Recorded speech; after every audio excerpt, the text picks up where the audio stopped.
But where I was going right before the call was um, a wildfire.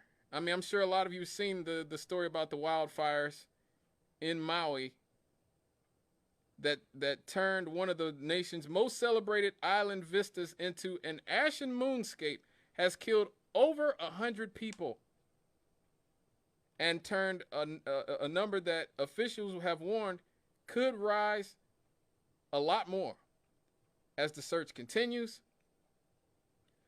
These have actually been the deadliest wildfires in the U.S. in more than 100 years.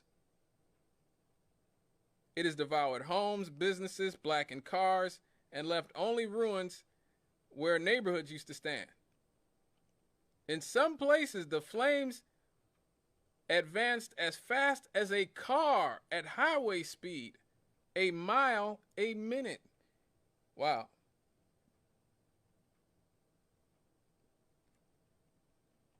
The most serious blaze swept into Lahaina on August 8th and destroyed nearly every building in the town of 13,000 people. When the flames were out and the smoke cleared, all that remained was the grid of gray rubble wedged between the blue ocean and the lush green slopes. Now they have to begin the long process of recovering and mourning their dead. Search teams are looking for more victims in the debris, and families have begun anew. The cause of the wildfire is under investigation. Now, it has been a dry summer, and there are strong winds from a strong hurricane. So the flames could have raced through the parched brush covering the island. Now, this fire has been Hawaii's deadliest natural disaster in decades, surpassing a 1960 tsunami that killed 61 people and a tsunami in 1946 that killed more than 150 people. Now, this is where the story, I think, starts to take a little bit of a turn. Because now, Hawaii's governor is vowing to protect local landowners from being victimized by optimistic buyers when Maui rebuilds from deadly wildfires that have killed all these people.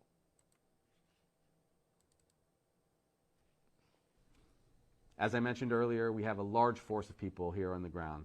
We now have 416 people from FEMA, 273 specifically from the National Guard as well, 185 in the emergency response with 20 dogs, finding those who have suffered.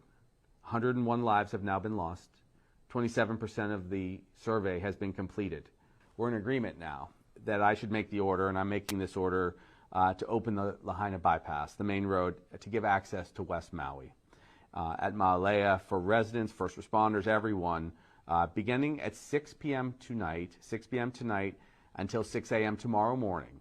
If someone behaves in a predatory fashion towards one of the people that are suffering right now, who have lost their loved ones, or lost their home, lost their rental, and they try to buy land out from under them, you can be sure I will not be allowing anyone to build or rezone or do anything of that sort if they've taken advantage of anyone here. So President Biden and I will work out a time for him to come when the tough work is done, when the heartbreaking work is done on the ground, finding those we've lost. He was so sensitive about that.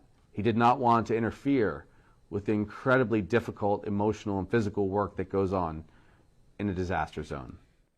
So what you heard the governor of Hawaii, Josh Green, say was that he is working towards a moratorium on land transactions in Lahaina. Now, the reason that he's saying that, and I know a lot of you have probably heard some of these conspiracy theories, is that these fires may have been set on purpose to try to get some of that native population out of there. Just very recently, for the first time in history, there were more native Hawaiians living on the mainland than in Hawaii, because it costs too much to live in Hawaii. It's by far the most expensive place to live in America. Many in Lahaina struggled to afford life in Hawaii even before the fire. A typical starter home costs over $1 million in Lahaina. The average renter pays 42% of their income for housing, according to a Forbes housing analysis. That is the highest ratio in America by a wide margin. So you just heard the governor talk about the land speculators. The people on the ground have already talked about the vultures circling. Realtors, speculators, and other agents have already started hounding the residents. These are people who just lost their houses a few days ago to try to buy their land for pennies on the dollar.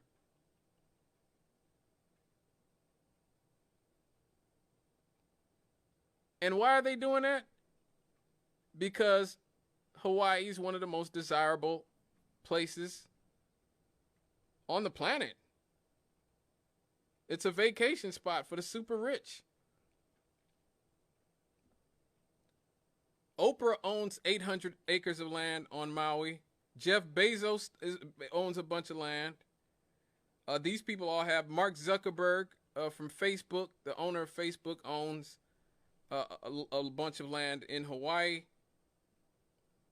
And so these super rich people have taken over the Hawaiian Islands, and magically you have a wildfire that is going to push even more Native Hawaiians off of their land so that more rich people and more bankers can buy up the land for pennies on the dollar. So of course that is why you're going to have the type of conspiracy theories that have started to run rampant about what goes on in Maui. Now, I'm not going to pretend that like the wealthy have not started giving money. Oprah has supposedly marshaled a lot of the resources out there to Hawaii. She's supposedly bringing in a lot of resources. Jeff Bezos has said he's going to donate $100 million, which is like $10 for me. Like, okay. But this goes back to, once again, the cost of living in Hawaii. The cost of living in Hawaii is so high that your median house goes for $1 million on the island. Like I said, in Lahaina alone, a starter house costs over $1 million. A starter home.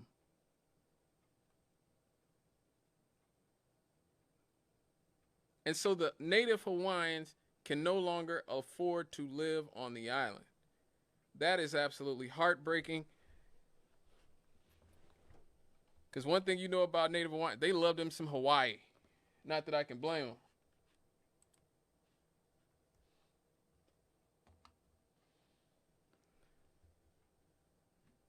But that's really the unfortunate part about living in the type of plutocracy that we live in now, or the type of oligarchy. Take your pick of how you want to describe it. Everything adverse that happens, from the pandemic to every hurricane to every wildfire, every earthquake, they're all going to benefit the super wealthy now. That's the society that we've built. That's what having decades and decades of neoliberal economics have done, that have decimated the working class, who can no longer afford to live in most places in America, especially places like Hawaii, has done. And our politicians, the people that own our politicians, have made sure of that. Spent years destroying labor unions, organized labor, decimating the working class. That's how you end up in situations like we're in here in Gary, Indiana.